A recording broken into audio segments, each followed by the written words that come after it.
Hey guys, this is Anali and welcome back to my YouTube channel. This video we are going to begin refrigeration and air conditioning, and this video will be all regarding the basics of thermodynamics which will be necessary for understanding refrigeration and air conditioning. So without wasting time, let us begin. Now first of all, let us understand the difference between RAC and cooling. So what's the main difference between RAC and cooling?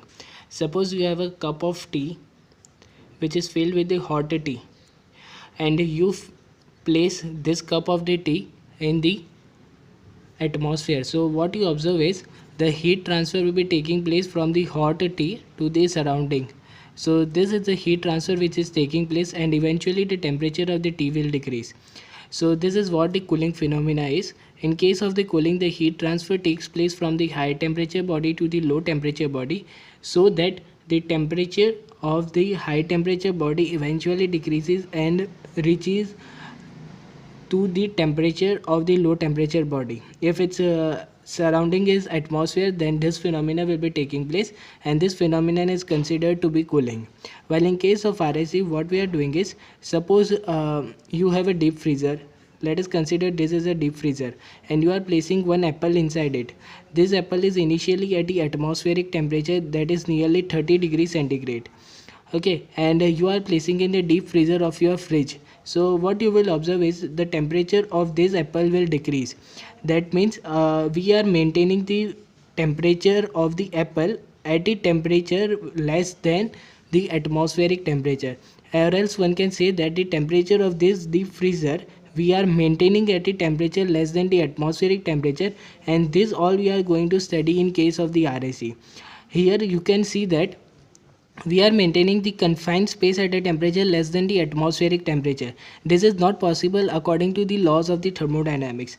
But to achieve this condition, what we are doing is we are supplying some work, and that is in the form of the electrical work that we are going to see in detail in the upcoming videos.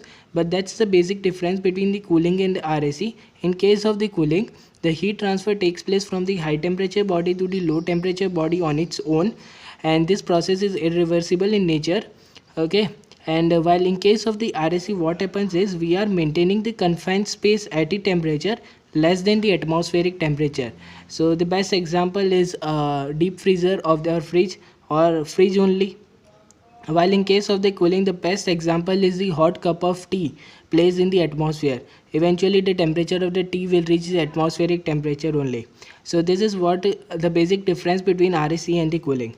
Now let us have a glance over the working of the heat pump and the refrigerator. So what is a heat pump and what is a refrigerator? In case of the heat pump, what we are doing is we are supplying the heat to the room so that the temperature of the room is higher as compared to the surrounding temperature. While in case of the refrigerator, what we are doing is we are extracting the heat from the confined space to maintain the temperature lower than the atmospheric temperature or the surrounding temperature. Now let us understand the heat pump and refrigerator one by one. One important thing is both the heat pump and the refrigerator works in the counterclockwise cycle. As I have shown here, both the heat pump and the refrigerator works in the counterclockwise cycle. That means both are the work consuming device. We need to supply the work. Work is not obtained from the heat pump or refrigerator like that of the turbine. So this is an important point. That's why I have shown the counterclockwise arrow in the counterclockwise direction. Now this surrounding is nothing but the atmosphere only. This surrounding is nothing but atmosphere, and we are extracting the QL amount of the heat through the heat pump and supplying QH amount of the heat to the room. The best example is, suppose you are living in Antarctica. The temperature outside your house will be nearly -20 to -50 degrees centigrade, and you can't live at such a low temperature. So what you need to do is you need to maintain your room at nearly 20 to 25 degrees centigrade. 20 to 25 degrees centigrade. So what to do for this? So we are installing the heat pump in our room, so that this heat pump will extract heat from the low temperature surrounding and supply the heat to the room for maintaining the temperature of the room at 20 to 25 degrees centigrade. Now you would be wondering that how is it possible that we are supplying heat from the low temperature to the high temperature.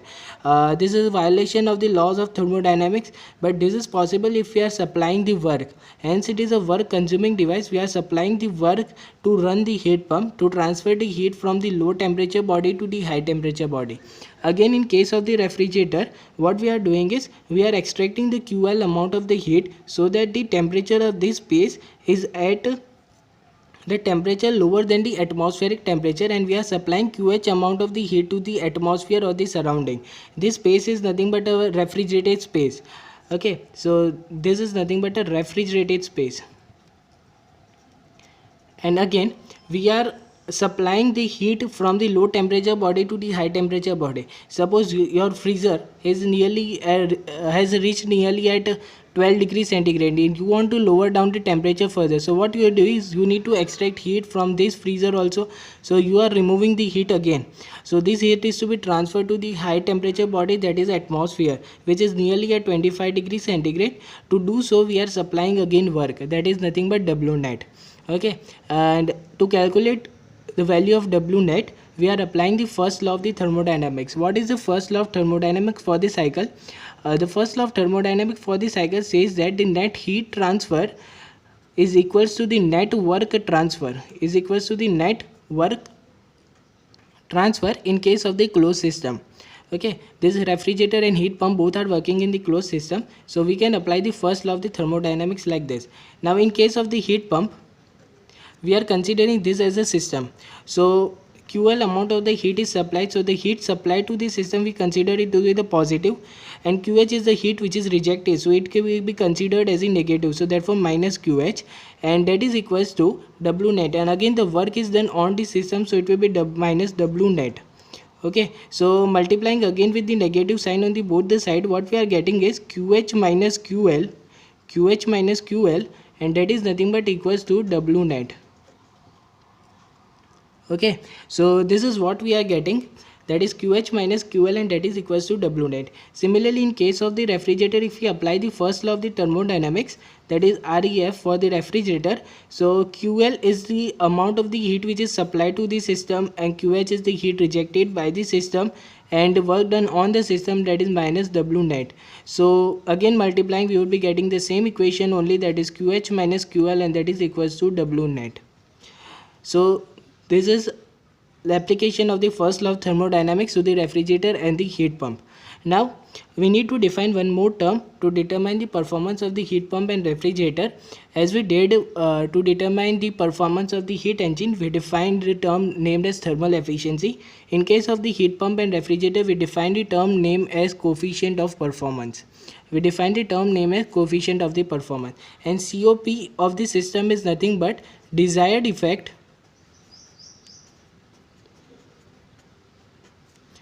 to work input, net work input. Okay, now here one important thing to understand is the desired effect. Desired effect is different in case of the heat pump and in case of the refrigerator. In case of the heat pump, what is the desired effect? The desired effect in case of the heat pump is QH.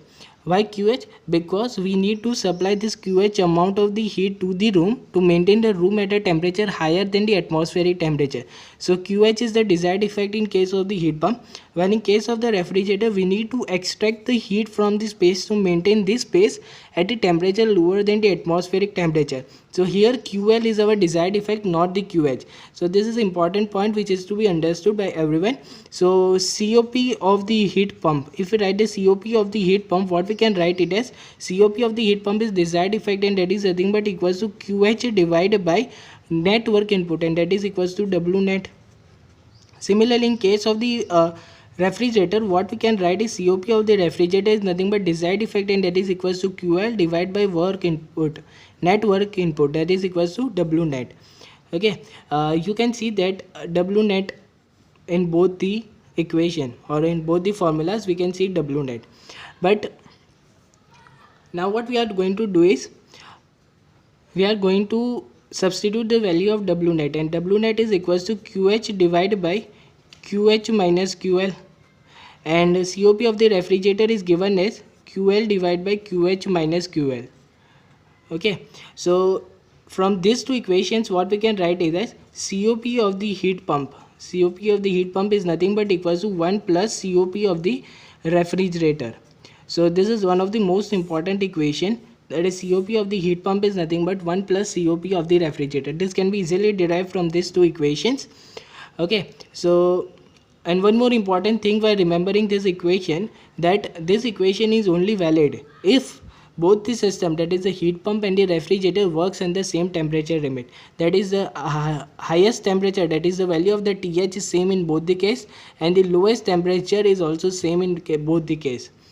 So that's all for today. In the next video we are going to discuss regarding the Carnot cycle and the reverse Carnot cycle. If you have liked this video, do share this video and don't forget to subscribe my channel. Thank you guys for watching this video.